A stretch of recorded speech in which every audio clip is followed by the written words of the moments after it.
to Bible study last night, and two beefy guys, green faces, pulled up in a truck and jumped in. That's terrible. Okay. Yeah. So, wanting to come back and do the birth story. That day I read the story Holden wrote for me. Try to remember as much of everything as I can. That's why I wanted to kind of do it while it's still fresh, because so it was kind of, everything happened really slow at fast and then kind of blah, blah, blah. So anyways, I went to the doctor. It was 38 weeks and 2 days, and I went to the doctor for my appointment, and she went ahead and swept my membranes. So it's real simple. She just did the normal check that they do, you know, checked out the cervix and everything, and then she kind of jammed up a little bit further and then swooshed around real quick. And it was weird because I was talking to her, like, by the time that she said, asked me if I wanted her to do it, and I said yes, she had done it so fast, like, I was really uncomfortable, and I was like, oh gosh, you know, like, what's going on down there? Like, it's a bad check. And it was done, and I was like, oh, that's it, because I didn't even realize she had done it yet. So it was just she just did it real quick, and at that point we didn't really see anything. And what I had read was, like, you know, good sign if you see a little bit of blood, or if she got the mucous membranes out. So I wasn't too sure if anything had really happened. And then we left the doctor, and on the way home in the car, I got like a period cramp. And I was like, whoa, this is really strange, because up until that point, all the contractions that I had, be it with the Braxton Hicks ones, were just where my stomach would get real tight, and it's just a really uncomfortable feeling. And the contractions that I had throughout the weeks that I had assumed would be real contractions were strictly in my back. And this was all in my, like, ovary area, I would have to say, like a period, like it was right there. So I turned to my husband in the car because I was driving, and I was like, oh my god, like, what was that? No way. There's just no way that it's already happening.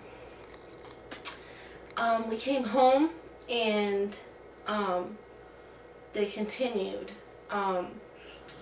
throughout the day, I would say, and it wasn't very regular. They were really irregular. So it's hard, and I think, you know, it's almost like they say, you know, the timing or whatever. I thought that they were always irregular, even to the very end. There's a rough idea of when they're going to come, but I don't think you can ever say, oh, they're this many minutes apart or this many whatever. But you can give a basic idea. Well, at least for me it was. So then that happened throughout the whole rest of the day.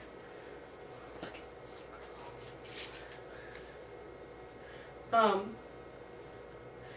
so dramatic. That happened throughout the whole rest of the day. And it was like every hour or so, blah blah blah. Went on through the night. And okay, I would say, let's see, like around 12 o'clock at night was when they started getting, like, pretty, okay, they're every 40 minutes, and I knew, like, they were coming, and they were, like, more intense, more painful. So we had gone walking the day before. I just went, and whenever I had a contraction, I would just stop walking. You know, we'd take it a little slow, but we went walking. And then we laid down for a bit. You know, we had dinner. Everything was pretty normal. I hope this isn't boring. I'm trying to just, like, remember the way the day went. Sorry, bear with me. We had dinner, everything, blah blah blah. So at nighttime, my husband started falling asleep a lot, and I was just kind of like, you know, I was really nervous, and I didn't really know, is this really it? Is it really happening, sort of thing? And the whole thing was just kind of, you know, it's just kind of strange, because all of a sudden it's happening, and you're just like, you're almost questioning yourself. Like, is this really labor? Are these really contractions? Like, you almost don't want to believe it, or you don't want to feel stupid if you're wrong, or I don't know. Anyways, so by the time like I realized, you know what, if this is labor, I really should get some sleep.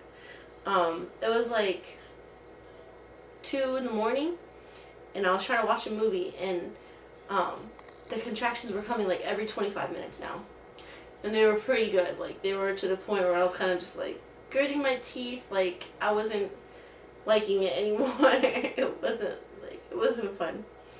So I decided to try to take a nap. And as soon as I like dozed off, I swear, like as soon as I went into La La Land, I woke up to a gush of fluid. And I was like, holy crap. So I woke up my husband and I was like, I think my water broke, I think my water broke. So he starts freaking out. I start freaking out. And I was like, well, how do we know? You know, how do we really know if it is? And da-da-da. We both had no clue. So I was like, let me get up. So I walked over to the bathroom. You know, it's kind of gross, you know, because it feels like you peed yourself. I walked over to the bathroom, and as soon as I got to the bathroom, there was another gush.